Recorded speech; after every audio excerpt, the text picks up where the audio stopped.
एक बार चाचा चौधरी पार्क में घूम रहे थे, तभी राका के एक साथी की नज़र चाचा चौधरी पर पड़ जाती है और वो राका का बदला लेने के लिए चाचा चौधरी के पीछे पड़ जाता है। चाचा चौधरी उसको देखकर भागने लगते हैं। राका का साथी उसका पीछा करता है। तभी कहाँ गया वह कमबख्त? अच्छा, जान बचाने के लिए गटर में जा छुपा है। चाचा चौधरी, अब तुम फंस गए। राका का साथी चाचा चौधरी की पगड़ी पर फायरिंग शुरू कर देता है। तभी चाचा चौधरी ऊपर छत से अपना भीमसेनी लठ उसके सिर पर दे मारते हैं और चाचा चौधरी पुलिस को बुला लेते हैं। तब धन्यवाद चौधरी, यह डाकू बहुत दिनों से पुलिस की आंखों में धूल झोंक रहा था। इंस्पेक्टर साहब, एक बात मेरी समझ में नहीं आई। डाकू के पास स्टैन गन थी और चाचा चौधरी के हाथ में मामूली लाठी, फिर भी जीत चाचा चौधरी की हुई, क्योंकि चाचा चौधरी का दिमाग कंप्यूटर से भी तेज चलता है। खूंखार डाकू राका ने बेदराज चक्रमाचार्य की ऐसी अद्भुत दवाई पी रखी है जिससे वह मर नहीं सकता। गुरु वज्रदेव का फल निगलकर राका चिरनिंद्रा सो गया। साबू ने राका को समुद्र में फेंक दिया, जहाँ उसे विशाल मछली व्हेल निगल गई। वह कई दिनों तक गहरे समुद्र में एक जगह से दूसरी जगह तैरती रही। डाकू राका व्हेल मछली के पेट में अवचेतन अवस्था में पड़ा रहा। एक दिन अचानक राका का मुंह खुला और चिरनिद्रा का फल उसके मुंह से बाहर आ जाता है। व्हेल मछली के पेट में लेटे राका की आंख खुलती है। ओह, मैं कहाँ हूँ? यहाँ तो अंधेरा है। राका सरक सरक कर धीरे धीरे बाहर निकलने का रास्ता खोजने लगता है। अंत में वह व्हेल मछली का मुंह खोलकर बाहर निकलने में कामयाब होता है। कन्हैयालाल, यह कुत्ता क्यों रो रहा है? कुत्ते का रोना किसी भारी विपत्ति के आगमन की ओर संकेत करता है। हे भगवान, आने वाली आफत से मनुष्य जाति की रक्षा करना। राका समुद्र की गहराई से ऊपर सतह की ओर चल देता है। समीर, पानी के नीचे कुछ अजीब सी हलचल हो रही है। निधि, बेफिक्र होकर बोट की यात्रा का आनंद लो। समुद्र में तो हलचल होती रहती है। ओह, ये क्या? निधि, संभालो। राका बोट को उठाकर फेंक देता है। चूहो, जाओ पानी में मछलियों का भोजन बनो। चाचा चौधरी और साबू ने मुझे बहुत नुकसान पहुंचाया है। उनसे इंतकाम लेना है। अगर मैं लोगों की हत्याएं करूंगा तो चाचा चौधरी उन्हें बचाने ज़रूर आएगा। यह फिल्म हाउसफुल जा रही है, लेकिन यह तुम्हारी ज़िंदगी की आखिरी फिल्म होगी। राका वहाँ पहुँच जाता है। आग कहाँ मिलेगी? हाँ, पेट्रोल से आग भड़केगी और मेरे मनोरंजन के लिए उस थिएटर में यह शो अच्छा रहेगा। अंदर बेखबर दर्शक फिल्म देखने में तसल्लीन थे। रीटा, आओ हम कहीं दूर चलें जहाँ हमारे सिवा और कोई ना हो। इस थिएटर को जलाने के लिए यह पेट्रोल काफ़ी है। इससे बेहतर शो इस थिएटर में शायद ही कभी हुआ हो। और राका ने ज्यों ही आग दिखाई कि पेट्रोल में भीगा थिएटर धू धू करके जलने लगा।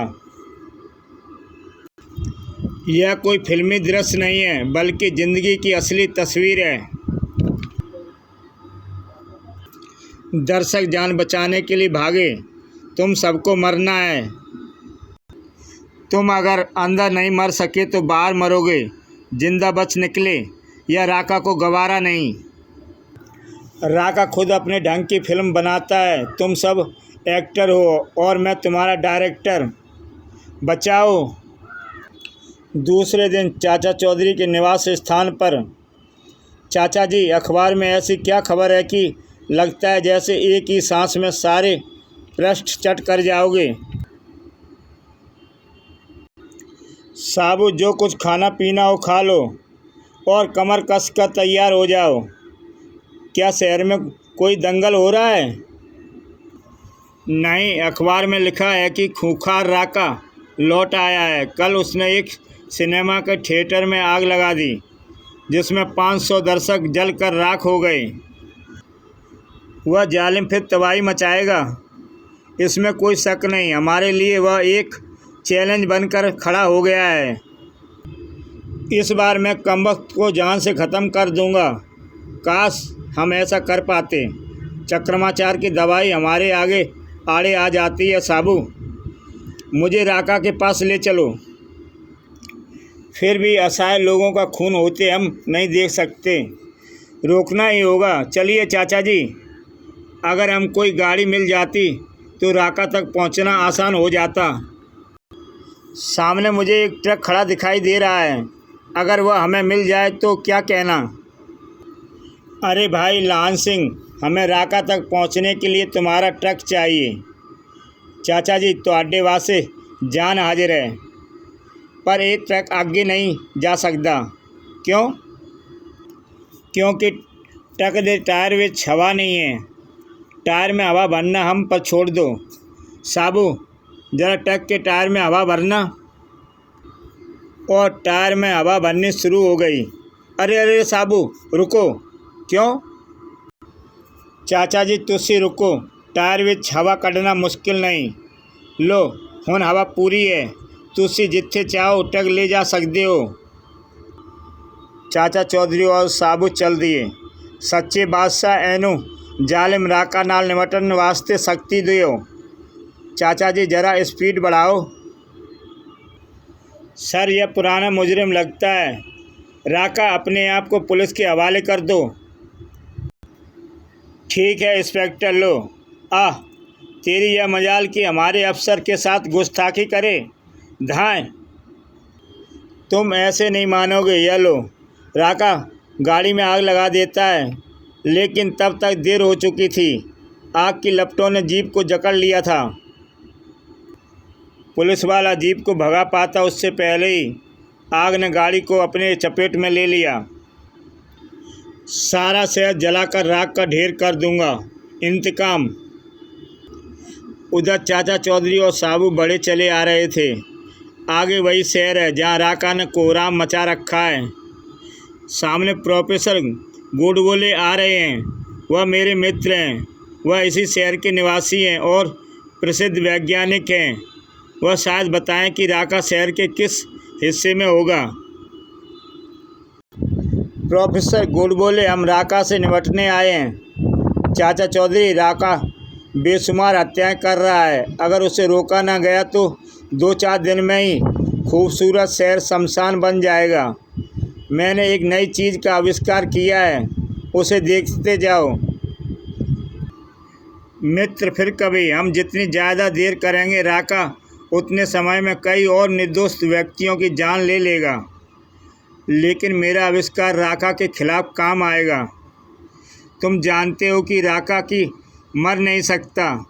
यह मेरी नई चीज़ है जो उसे नाकारा और विवश कर सकती है। सोच लो चाचा चौधरी। अच्छी बात है साबू, आओ चलकर देख लें गोडबोले ने क्या बनाया है। गोडबोले अपने आविष्कार के पास चाचा चौधरी को ले जाते हैं। बस एक मामूली पिंजरा। प्रोफेसर, तुमने हमारा कीमती समय बर्बाद किया। यह कोई आम पिंजरा नहीं है। मैंने नई मजबूत धातु का आविष्कार किया है। उसकी सलाखें उसी धातु की बनी हैं। देखो, मैं इस पिंजरे में एक बहुत ज़्यादा पावरफुल बम रखता हूँ। इस रिमोट कंट्रोल से मैं बम को विस्फोट करता हूँ। बम एक जोरदार धमाके के साथ फट जाता है। गोडबोले, तुम्हारा आविष्कार सचमुच हैरानी पैदा करने वाला है। पिंजरे की सलाखें टेढ़ी नहीं हुई। और उधर थोड़ी देर पहले जो वहाँ पत्थर की दीवार थी उसे देखो। दोस्त, राका को बंद करने के लिए यह अद्वितीय पिंजरा काम में लाया जा सकता है। लेकिन सवाल यह है कि राका को इस पिंजरे में डाला कैसे जाएगा? क्या उसे उठाकर यहाँ लाना होगा? नहीं, वह खुद चलकर यहाँ आएगा। हम उसके सबसे बड़े दुश्मन हैं। उसमें बदले की आग भड़क रही है। और जब राका को पता चलेगा कि हम यहाँ हैं तो वह हमें मारने यहाँ आएगा। बिल्कुल ठीक साबू। तुम्हारी समझ में बात तो आती है, पर देर से। एक बार राका यहाँ आया नहीं कि इसे पिंजरे में डालना हमारा काम है। प्रोफेसर गोल्ड बोले, मुझे कोई ऐसा आदमी चाहिए जो जाकर राका को बता सके कि उसका दुश्मन नंबर 1 यहाँ पर है। कोई आदमी क्यों, यह काम मैं कर सकता हूँ। नहीं, तुम एक विश्व विख्यात वैज्ञानिक हो, हम तुम्हारी जान खतरे में नहीं डाल सकते। राका द्वेष की आग से बौखलाया हुआ है, वह कुछ भी कर सकता है। चिंता ना करो चौधरी, सैकड़ों निर्दोष जानें बचाने के लिए किसी को तो कुर्बानी देनी ही होगी। यह नेक काम मैं क्यों ना करूं। और गोड़बोले की कार ससराती हुई राका को ढूंढने चल दी। समुद्र के किनारे बॉल जिसके हाथ से नीचे गिरी उस पर एक पॉइंट चढ़ गया समझो। इस खेल में कितना आनंद आ रहा है। थोड़ी दूर पर यह कौन है, मेरे आराम में खलल डाल रहा है। कीड़ों मकोड़ों, तुम्हारा शोरगुल से मेरी नींद टूट गई, तुम्हें इसकी सज़ा भुगतनी होगी। तभी राका ने उन्हें पकड़कर उठा लिया। तुम्हें ऐसी जगह भेजा जाए जहां तुम शोरगुल ना कर सको। जाओ पानी में गोते खाओ। और राका ने उन्हें समुद्र के गहरे पानी में छोड़ दिया। तभी बचाओ बचाओ, मगरमच्छ अपने इलाके में आए शिकार को नहीं छोड़ता चाहता था, वह उसे पानी में नीचे खींच ले गया। हो, एक एक करके चारों लुप्त हो गए। मेरी तलवार, अभी मुझे किन्हीं और से भी हिसाब चुकाना है। काश मुझे कोई बता दे कि वो लाल पगड़ी वाला और उसका साथी कहाँ होगा। राका चाचा चौधरी और साबू के बारे में सोच रहा था। इतनी बड़ी छाया वह राका ही हो सकता है। जी चाहता है कि पूरी स्पीड से कार उससे टकरा दूं। यह कौन बदतमीज है। प्रोफेसर कार लेकर राका की तरफ बढ़ता है। कार राका से जाकर टकराती है, धड़ाक। लोग मुझसे दूर भागते हैं। यह कार वाला खुद मरने चला आया। राका प्रोफेसर को उठा लेता है। छछूंदर, इससे पहले कि राका तुझ पर अपनी तलवार चलाए, बता तू खुद मरने क्यों चला आया। राका, क्या तुम चाचा चौधरी और साबू को नहीं मारना चाहते। मैं तुम्हें उनका पता देने आया हूँ। इस खुशी में जरा एक्सीलेटर पर पैर ज़्यादा दब गया। छछूंदर, क्या तुम यह सब नाटक अपनी जान बचाने के लिए तो नहीं कर रहे। राका, मैं कभी झूठ नहीं बोलता। तो फिर मुझे बिना देर किए उसके पास ले चलो। मेरी कार के पीछे आओ। राका प्रोफेसर की कार के पीछे चल पड़ता है। मुझे तेज़ दौड़ना चाहिए। अगर वह कार आंखों से ओझल हो गई तो फिर दूसरा आदमी कहाँ मिलेगा जो मुझे चाचा चौधरी के पास पहुंचा सके। प्रोफेसर गोल्ड बोले, राका को ले आया। हमारी योजना कामयाब होती नज़र आ रही है। मेरे दुश्मन सचमुच यहाँ है। छछूंदर, हर आदमी इस ज़मीन पर किसी खास मकसद के लिए जीता है और मरता है। तुमने मुझे यहाँ पहुँचा दिया, तुम्हारा काम खत्म हुआ। तुम्हारी ज़िंदगी के दिन भी ख़त्म हुए। राका नहीं। राका ने आज तक किसी को नहीं बख्शा। खच्चाक। ओह, जालिम ने प्रोफेसर को मार डाला। लाल पगड़ी अब 13 नंबर है। तभी साबू आ जाता है। अब तुम और ऐसा नहीं कर सकते। तुम बीच में फिर आ गए। पहले तेरी गर्दन कलम करता हूँ। राका साबू पर तलवार चला देता है। बच गया। राका ने अंधाधुंध तलवार के हमले शुरू कर दिए। यह बार भी बगल से निकल गया।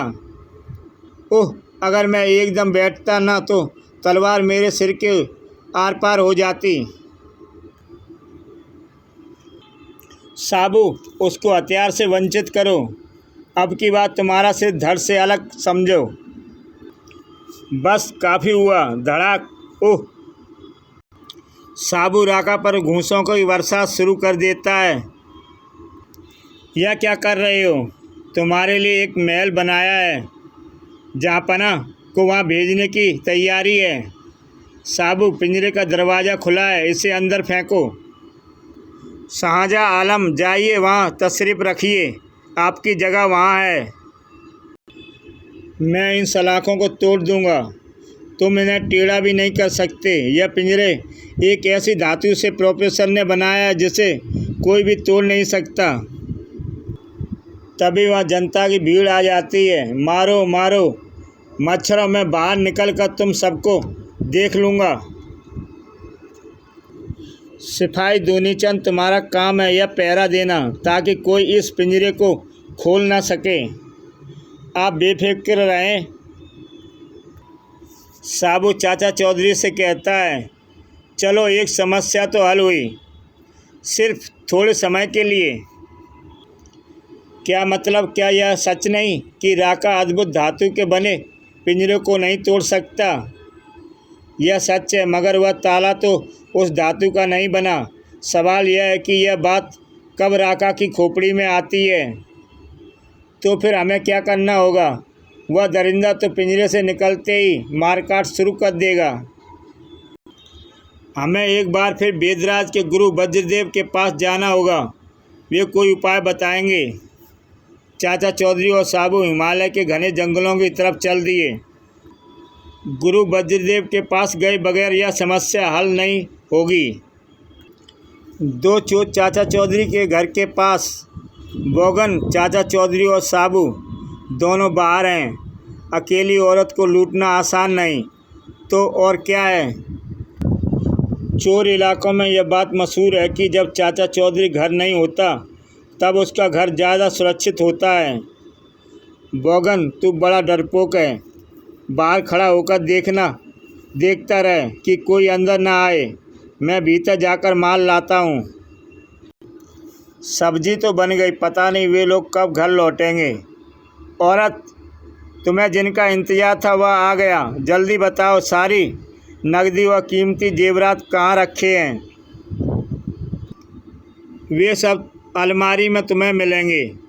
तुमने मेरा काम जल्दी निपटा दिया। बेवकूफ़ औरत को पता नहीं कि मेरे पास रिवाल्वर पिस्तौल है, इसमें मक्खी भी नहीं डर सकती। बेवकूफ़ औरत को पता नहीं कि मेरे पास खिलौना पिस्तौल है, इससे मक्खी भी नहीं डर सकती। यह रही अलमारी। जैसे ही वह अलमारी खोलता है, रॉकेट उस पर हमला कर देता है। मर गए, भागो। रॉकेट इन्हें दूर तक खदेड़ाओ। भौ भौ। उधर मीटर की सुई बताती है कि डीजल ख़त्म हो गया है। साबू, ट्रक को यहीं छोड़ो, आगे पैदल चलते हैं। इस तरह हम गुरु वज्रदेव के पास देर तक पहुंचेंगे। नमस्कार चाचा जी, एक बार आपने मेरे बेटे की जान बचाई थी। कुछ देर मेरे अतिथि बनना स्वीकार कीजिए। शुक्रिया दोस्त, हमारे पास समय नहीं है, हम दूर जंगलों में पहुंचना है। तो फिर आप पैदल क्यों जा रहे हैं? आप मेरा हेलीकॉप्टर ले जा सकते हैं। वाह, यह घने जंगलों में आसानी से उतर जाएगा। चाचा चौधरी हेलीकॉप्टर को लेकर उड़ चला। ऐसी एडवेंचर यात्रा के आनंद का क्या कहना। उत्तर की तरफ उड़ते हुए घंटा हो गया। अगले चंद मिनटों में हम हिमालय के जंगलों में होंगे। हमें यहाँ पहुँचना था, वह अच्छी जगह है, हेलीकॉप्टर उतारना चाहिए। सुरक्षित उतर आए। गुरु वज्रदेव को खोजने में कुछ देर लगेगी। साबू चाचा चौधरी से कहता है, चाचा जी, क्या यह विश्व का सबसे घना जंगल है? विश्व का सबसे घना ना सही, पर जो घने जंगल हैं उनमें से एक जरूर है। पता नहीं गुरु वज्रदेव ने इस जंगल को ही अपने रहने के लिए क्यों चुना। उन्हें प्रकृति से बड़ा लगाव है इसलिए। अरे बाबा, आप यहाँ? हम आपकी कुटिया की तरफ जा रहे थे। इस घोंसले से चिड़िया का बच्चा नीचे गिर गया था, इसे वापस यहाँ छोड़ने आया हूँ। इतनी आयु में आप ऐसा काम करते हैं जो आजकल के नौजवान भी नहीं कर सकते। यह यहाँ की जलवायु और इस जंगल की दुर्लभ जड़ी बूटियों का सेवन का असर है। कहो चौधरी, कैसे आना हुआ? बाबा राका फिर वापस आ गया और उसने चारों तरफ कोहराम मचा रखा है। पिछली बार मैंने तुम्हें इस वृक्ष का फल दिया था जिसमें मनुष्य को चीर निंदा सुनाने की क्षमता थी। इस बार तुम्हें यह भी नहीं मिल सकता क्योंकि इस पेड़ के सारे फल झड़ गए हैं। अब तुम्हें अगले मौसम तक इंतज़ार करना पड़ेगा। तब तक राका हजारों को मौत के घाट उतार चुका होगा। तो इसमें मैं क्या कर सकता हूँ? बाबा, आपको कुछ ना कुछ उपाय सुझाना ही होगा। आखिर मनुष्य जाति के प्रति आपका भी तो कुछ उत्तरदायित्व है। ठहरो, सोचने दो। यहाँ से पश्चिम की ओर जाने पर तुम्हें एक श्रृंखला मिलेगी जिसे पर्वत पर त्रिशूल वाला झंडा लहरा रहा होगा। उसके नीचे एक गुफा है। गुफा का द्वार भारी पत्थर से बंद है। उसे उठाना होगा।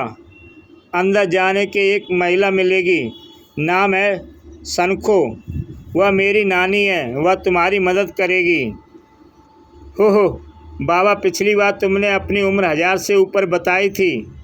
तुम्हारी नानी भला इस दुनिया में कहाँ होगी?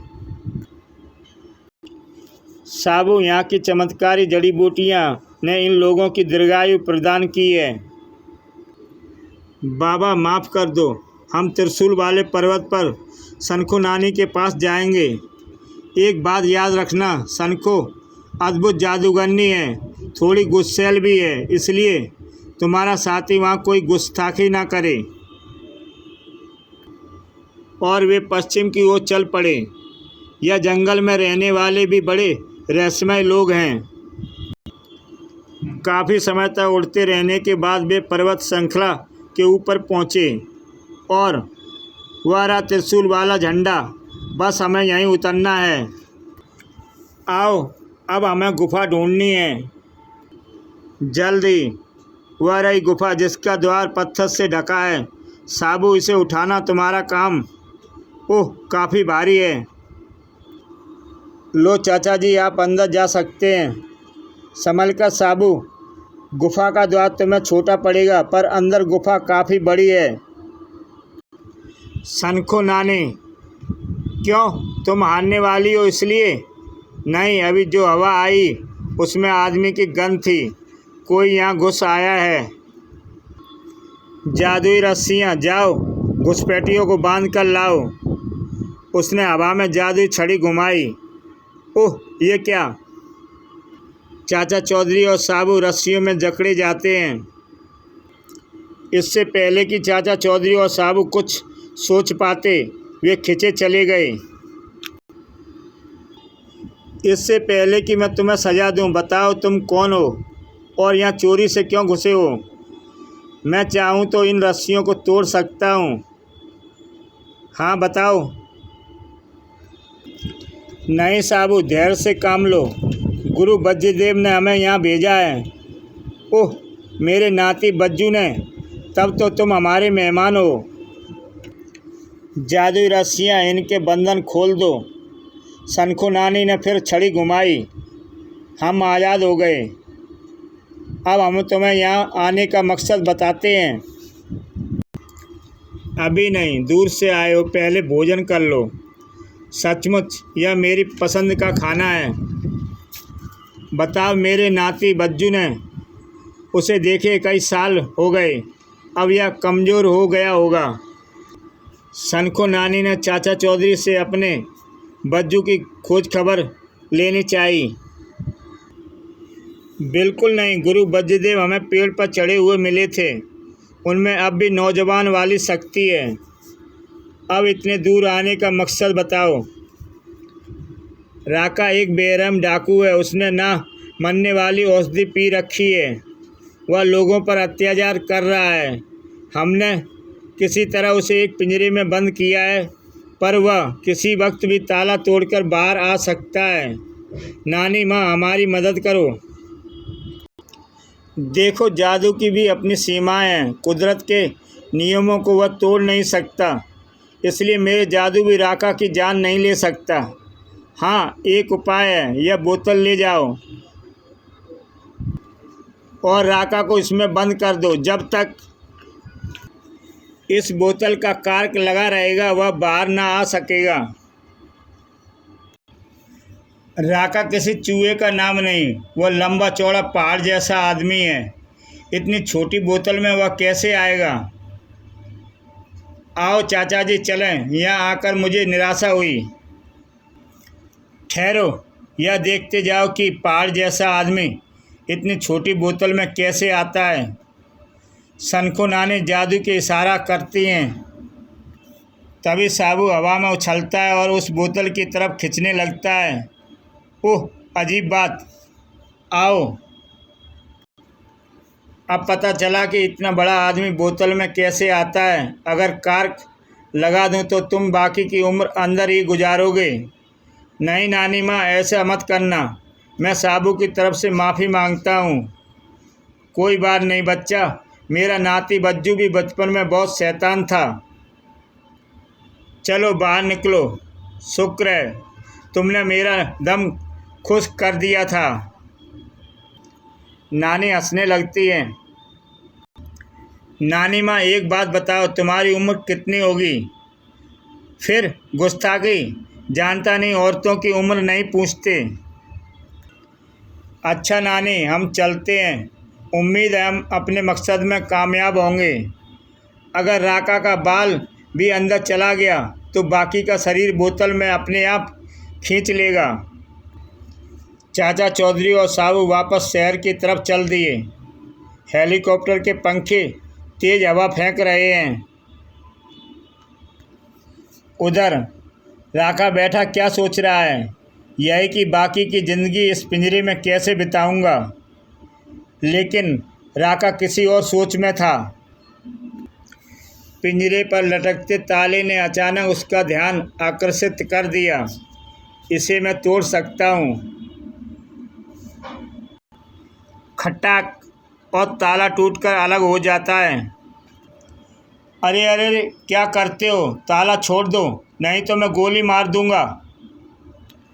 राका जैसे ही पिंजरे से बाहर निकलता है, रुक जाओ, धाएं धाएं। चूहे, राका उसको अपने पैरों से कुचल देता है। तभी उसे पास में ही उसकी तलवार दिखाई देती है। मेरी तलवार? चाचा चौधरी, जब तक तुम चलकर मेरे पास नहीं आते मेरी तलवार नरसंहार करती रहेगी। और राका के पांव जहाँ पड़ते हैं वहाँ लाशें ही लाशें बिछ जाती हैं। राका एक रेल के पुल के ऊपर पहुँच जाता है। यहाँ एक साथ सैकड़ों लोगों को मारा जा सकता है।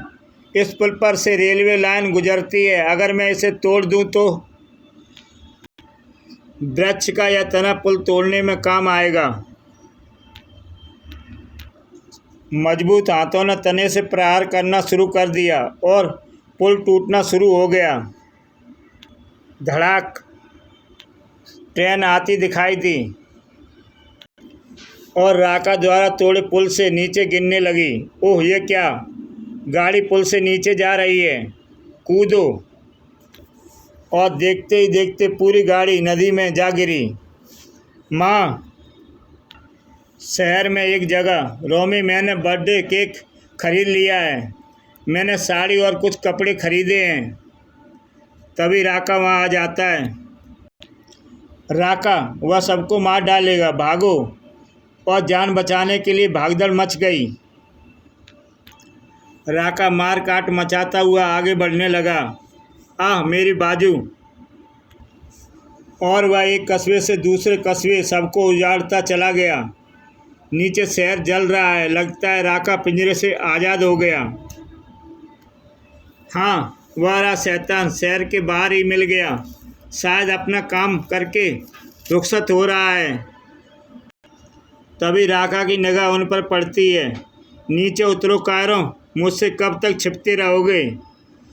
तुम समझते हो कि आसमान से तुम सुरक्षित हो क्योंकि वहाँ मैं पहुँच नहीं सकता, पर जान लो जब तक तुम नीचे नहीं उतरोगे मेरी तलवार लोगों को काटती रहेगी। सारी रात बुखार चढ़ा रहा, अस्पताल से दवाई लाऊं। बुढ़िया, अब तुझे कहीं जाने की ज़रूरत नहीं, राका तेरे सारे कष्टों को निवारण। तभी साबू हेलीकॉप्टर से छलांग मार देता है। बुज़दिल, बीमार औरत को मारना चाहता है, मैं आ रहा हूँ। धाड़। अब तक तुम कोई ना कोई चाल चल कर बचते रहे, लेकिन आज तुम्हारा अंतिम दिन है। मुझे भी आज तुम्हें ठिकाने लगाना है। ओह, बच गया। खटाक। राका जब नाराज होता है तो धरती के सारे प्राणी कांप उठते हैं। आखिर कब तक बचोगे? सराट। मैं थक चुका हूँ, परंतु मैं चूका नहीं कि उसकी तलवार ने मेरा धड़ से अलग किया नहीं। सिर। यह शैतान निरी साबू पर वार किए जा रहा है। पेचकस। राका का ध्यान शायद कुछ बटा दे। चाचा चौधरी ने पूरे जोश से पेचकस राका के पैर पर दे मारा। दूर हट, दो शेरों की लड़ाई में मच्छर का क्या काम। चाचा चौधरी दूर भूसे के घास के ढेर में जा गिरा। ओह, वह जादुई बोतल घास फूस में कहाँ खो गई? उसे ढूंढना जरूरी है। इस बार राका की तलवार साबू के कंधे को तराशती हुई चली गई। कंधे से खून बह निकला। साबू गुस्से से पागल हो गया, और जब साबू को गुस्सा आता है तो कहीं ज्वालामुखी फटता है। धड़ाक। ओह, यह लो बायां, मेरा कंधा जख्मी करने के लिए। सटाक। और यह लो दायां। और राका साबू की मार से अधमरा हो जाता है।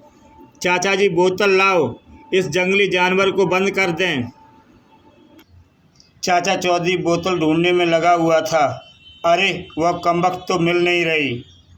जल्दी ढूंढिए इस भारी भरकम को। मैं ज़्यादा देर तक नहीं उठाए रह सकता, मुझे नीचे उतारो। तभी चाचा चौधरी को बोतल दिखाई देती है और बोतल लेकर वो साबू की तरफ भागता है। साबू राका को बोतल की तरफ उछालता है। लो। ओह, हाथ बोतल में प्रविष्ट कर गया, बाकी शरीर भी अंदर आ रहा है। मुझे बाहर निकालो, मुझे बाहर निकालो। अब आप अंदर ही तशरीफ़ रखिए। इस बोतल का क्या किया जाए? मेरे ख्याल से गड्ढा खोदकर गाड़ दिया जाए। ज़मीन के अंदर होगी तो इसका कार्क नहीं खुलेगा और ना राका फिर कभी बाहर आ सकेगा। साबू एक गड्ढा खोद देता है। साबू, बस काफ़ी है। और चाचा चौधरी उस बोतल को उस गड्ढे में डाल देता है। मुझे बाहर निकालो। गड्ढे पर मिट्टी डालकर ज़मीन बराबर कर दी गई। चलो घर चलें, तुम्हारी चाची इंतज़ार कर रही होंगी। माँ, आज दीपावली नहीं है, फिर घरों में दिए क्यों जलाए जा रहे हैं? क्योंकि जालिम राका को ज़मीन में गाड़ दिया गया है।